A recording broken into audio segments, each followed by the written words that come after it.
मेरी बहू। आज भी कुछ पिछड़े इलाकों में बहुओं को हद से ज्यादा मर्यादा करना पड़ता है। मेरी बहू एक ऐसी कहानी है जो समाज में फैली कुरीतियों से पर्दा उठाएगी। एक बहुत ही प्राचीन गांव था, जहां लोग पुराने रीति रिवाजों के तहत अपना जीवन व्यतीत किया करते थे। गांव में किशोर अपने माता पिता और पत्नी के साथ रहता था। किशोर की पत्नी शीतल शहर की पढ़ी लिखी लड़की थी, इसलिए उसे गांव के रीति रिवाजों में ज्यादा दिलचस्पी नहीं थी।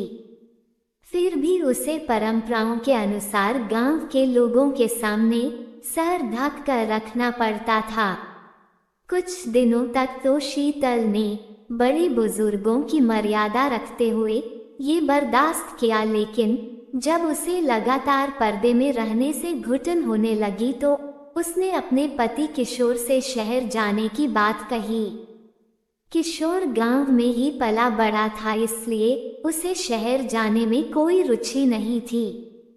उसने अपनी पत्नी को समझाते हुए कहा, यहाँ हमारा पूरा परिवार है और हम इसे छोड़कर नहीं जा सकते। तुम्हें यहाँ रहने में क्या परेशानी है? शीतल ने किशोर से खुलकर अपने दिल की बात कह दी। बस फिर क्या था, वो अपनी पत्नी से नाराज हो गया और जोर जोर से चिल्लाने लगा।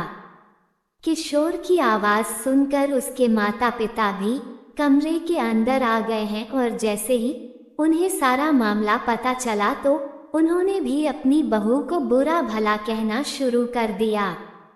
सारे परिवार की बातें सुनकर शीतल की आंखों में आंसू आ गए। शीतल को समझ में ही नहीं आ रहा था कि वह अपने पति को कैसे समझाए। इस घटना के कुछ महीने गुजरने के बाद एक दिन शीतल सुबह होते ही बिना किसी से कुछ कहे घर से निकल जाती है। काफी दूर पैदल चलने से उसे थकान महसूस होने लगती है, इसलिए वह एक सुनसान जगह पर जाकर बैठ जाती है। घर पर जैसे ही किशोर को पता चलता है कि उसकी पत्नी कहीं चली गई है तो वह सारे गांव में शीतल को ढूंढने निकल गया। किशोर गांव के चारों तरफ जोर जोर से आवाज लगाते हुए अपनी पत्नी को खोज रहा था। जब वह कहीं दिखाई नहीं दी तो सभी की चिंताएं बढ़ने लगती है, लेकिन इसी बीच एक बुजुर्ग व्यक्ति गांव वालों से आकर बताता है कि इस गांव की एक महिला रास्ते में एक सुनसान जगह पर अकेली बैठी है। ये बात सुनते ही किशोर तुरंत उसी तरफ दौड़ लगा देता है। किशोर को भागता देख गांव के लोग भी उसके पीछे भागने लगते हैं। जैसे ही किशोर शीतल के नजदीक पहुंचा, उसे देखते ही उसके होश उड़ गए, क्योंकि शीतल अपने बिखरे बालों के साथ मिट्टी से खेल रही थी। शीतल को ऐसी स्थिति में देख गांव वालों को लगा जरूर यह कोई भूत बला है जो शीतल के पीछे पड़ गई है। सभी ने शीतल को काबू में करने की बहुत कोशिश की, लेकिन शीतल सभी को धक्का मारते हुए जोर जोर से रोने लगी। उसके रोने की आवाज किसी पुरुष की तरह लग रही थी। जैसे तैसे करके शीतल को घर लाया गया। गांव के सभी लोगों को शीतल की हरकतें भूतिया गतिविधि की ओर इशारा कर रही थी, इसलिए सभी ने तांत्रिक बुलाने को कहा। किशोर ने अपने कुछ रिश्तेदारों की सलाह से एक जाने माने तांत्रिक को बुलाया। तांत्रिक ने आते ही चारों तरफ एक घेरा बनाया और खतरे से बचने के लिए सभी को उस घेरे के अंदर रहने को कहा और शीतल के कमरे में अकेले ही चला गया। अंदर पहुंचते ही उसने शीतल को चेतावनी देते हुए कहा, साफ साफ बता दो, ये नाटक क्यों कर रही हो, नहीं तो तुम्हें बहुत तकलीफ होगी। शीतल तांत्रिक को देखते ही आक्रामक होने लगी। तभी तांत्रिक ने शीतल के बाल पकड़कर दोबारा कहा, मैं अच्छी तरह से जानता हूँ, भूत प्रेत नाम की कोई चीज नहीं होती। मैं कई वर्षों से इसी तरह लोगों के भ्रम दूर करता आया हूँ।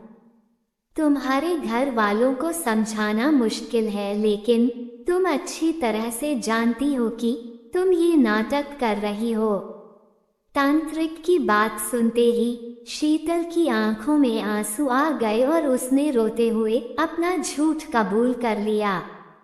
शीतल ने तांत्रिक को बताया कि वह शहर की पढ़ी लिखी लड़की है, उसे ज्यादा बंधनों में रहना पसंद नहीं।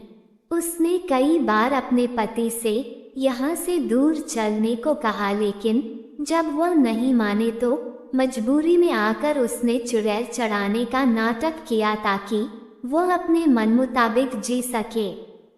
दरअसल तांत्रिक एक वैज्ञानिक था जो कई सालों से भूतों के नाम पर फैली हुई अफवाहों की सच्चाई दिखाने के लिए रिसर्च कर रहा था, और उसी वजह से उसने तांत्रिक वेशभूषा अपनाई थी। उसने शीतल को सबके सामने चुड़ैल की हकीकत बताते हुए माफी मांगने को कहा।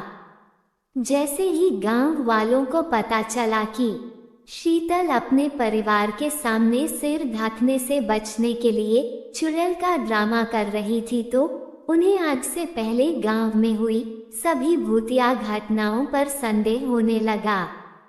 तांत्रिक के समझाने पर शीतल के घर वालों ने उसे उसके पति के साथ शहर जाने की इजाजत दे दी।